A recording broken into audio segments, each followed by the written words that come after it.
What's up, guys? We're back this time with an episode from Mason Musso. You guys maybe know him from the band Metro Station with Miley Cyrus's brother Trace Cyrus. They had the hit song called Shake It. Now, he joined us for the podcast, and what's really interesting is that he's a punk rocker, was also a Christian, was also a conservative. This is crazy. I know, sounds like an oxymoron on the surface. I know it does. But we've said this before. The liberals are now the ones who are low in openness and high in conscientiousness. They want things to be the way that they want them to be, and nothing else. There is no inclusion. There is no diversity of thought. There is none of that. Okay?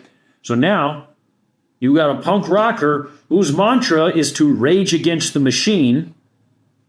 And you got, ironically enough, Rage Against the Machine actually raging for the machine nowadays. What with all the medical pushing that they're doing on us. Now, he's a punk rocker. It's in his bones to rebel. Anti-government, in the sense of libertarianism. I don't care what you do, just stay off my lawn, right? Is that the mantra? Stay out of my school. Stay out of my kids' head. Stop trying to change them. Stop trying to mess with their brains. Stop trying to take all my money that I'm earning. We could go on forever. Anyway, we had to sit down with Mason. You guys check it out. It's really insightful. It's not what I expected. He's a really humble guy, and we'd love to have him on the show. Here, check this out.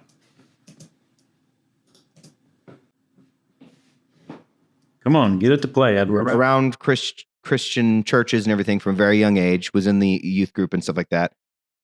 Then when I was like, I think 20 or 21 or 22, I saw that like new atheist movement. So Sam Harris, Christopher Hitchens. You ever watch Christopher Hitchens videos? Mm. So these were guys who were, Richard Dawkins, all those guys. These guys were... Richard Dawkins, the guy that's so sure that there is no God, is committing an act of faith himself. And he doesn't even realize it.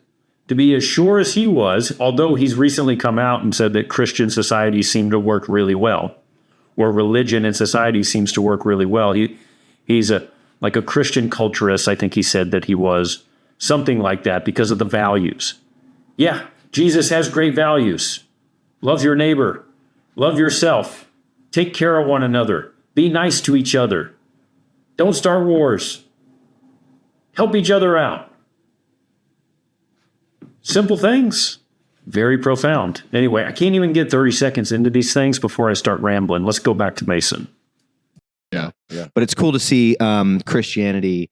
There's like definitely a reviving of Christianity. And, I think so too, man. In a big way. There's a huge one right now. It's like Russell Brand talking about, hey, that's amazing. Isn't that like Russell Brand. Dude, that's amazing. Yeah, I followed his journey. And same.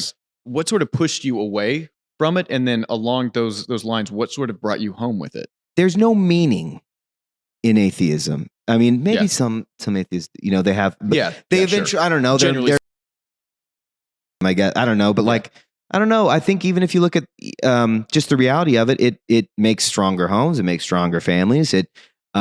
Christianity. Yeah, Christianity. And I think other religions can probably do it too. But I think with me, I mean, my tradition is Christianity. I had to make sure I was recording on this time, because the last time I did this, I wasn't recording. So I just have this super cool podcast mic here without any of the actual sound. So that's going to be a fun video. That was with Nadu. Yeah. No, I remember getting to an age, like I was exactly like you. Like I was raised in Christianity. Yeah.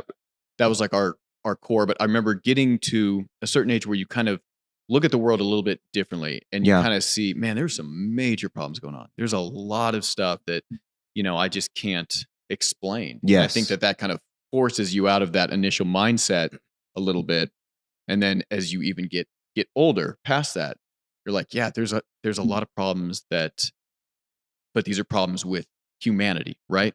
This isn't problems with a God who's not loving or God who's not there. It's like, these are problems with free will. And then it kind of like sways you back a little bit there. So I think that's like my journey also, just to it's really, really, really hard because, like on one hand, like I love the stuff that like guys like Jordan Peterson are doing and talking about. I love that stuff. Yeah. But at the same time, I do feel like the intellectual pursuit of God is great, but I think that it's really tough also because it's like, if this is truly a God who you know, whose ways are not our ways, whose thoughts are not our thoughts and everything, it's going to be very, very hard to fully comprehend that. Right. Right. But I mean, I think the journey for that's important. Right. You know, I think trying to understand it's important. I think I've gotten to a point where I'm like, I'm not going to understand all of it. Yeah. I have had experiences with the Holy Spirit. I've had experiences with God that I know 100% are real. And for me, that's good enough. Yeah. I couldn't tell you why, you know, there's starving kids who die. I couldn't tell you why this or that happens. Yeah. But I don't think, I think those are questions that we won't ever have answers to, whether we're, you know, Christian or atheist or Hindu or anything. Right. So, you know, I think coming to terms with that's important. I think we do know though that when a state tries to remove God, yes, the state becomes God. Yes. So we do know that. We do. So as like, a fact, you know, that. yeah. That's the and I think it's a good defense against tyranny too. Yeah. You know, just in a reality. I think, you know, especially Christianity is a good defense against tyranny. Yeah. Sure. Agreed. You have the, you know, with Christianity, atonement for sins has been taken care of because of the act of one man, right? Yeah. I can't do anything performance wise that's going to be able to make that, you know, better or take my sins away other than to believe in him. So there's not a performance scale, right?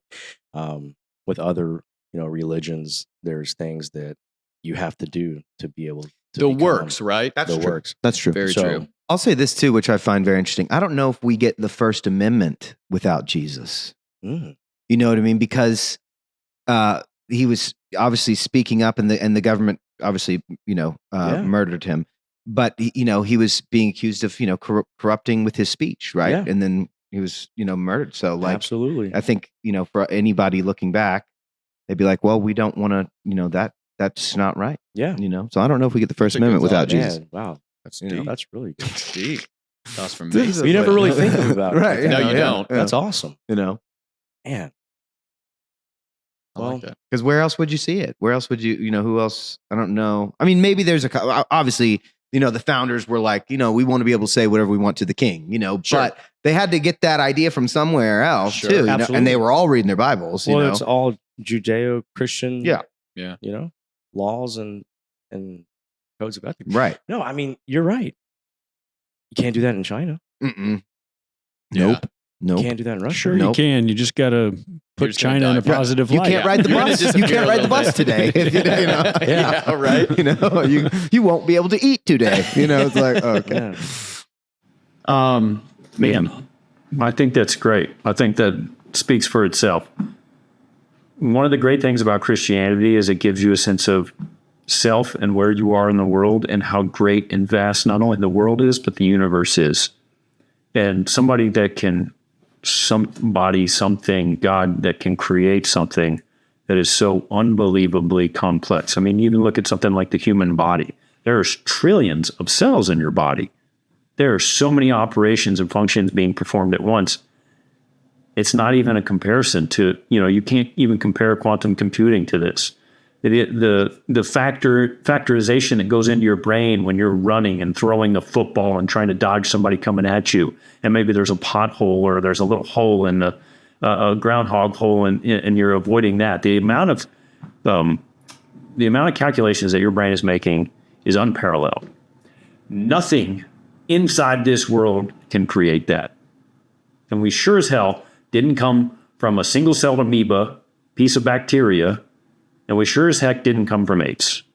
I don't think it was we just started eating meat. Apes never ate meat. They stayed at herbivores. They ate all the plants, and their brains didn't grow. I don't think it was as simple as that. Okay, it just doesn't make sense. And so once you realize that there's something far greater than you, and there are people out there who are hurting, and there are stuff you can do. There are things you can do to help people, whether it's just saying something, we're doing something, we're donating money. It doesn't matter. But the sense of faith gives you the groundwork and the framework to make good decisions going forward, because you know that every decision you make reverberates through history and through time. It's like a screenplay. You can't just write a screenplay and go through the middle and go, oh man, I don't like that he goes into this bar here and does this. I got to change this little bit here. But if you concoct your screenplay correctly, you go back, you change that bit of him going into the bar, you have to go back and change everything that happened before, because everything ties into everything. Everything is connected in a well-written screenplay. I don't know how many of those there are out there anymore. But when one is written really well, you can't just make a little tweak. Every action reverberates. That's all I got for you guys. I want you to have a great week, great day. Stay focused. Look for this coffee video that's coming out. It's gonna blow your minds when we go through the data and the details on what caffeine and coffee is doing, not only to your brain, but to your muscles, to your cortisol levels, your anxiety, your emotions, your aggressiveness, your rage, your energy levels. It's not giving you a lift. Anyway, as you can tell, that's what I'm reading right now. I can't wait to present some of this data to you guys. It's going to be awesome. It's going to be awesome. It's life-changing for me. Very few things are life-changing, and this is one of them. All right. See you on the next one.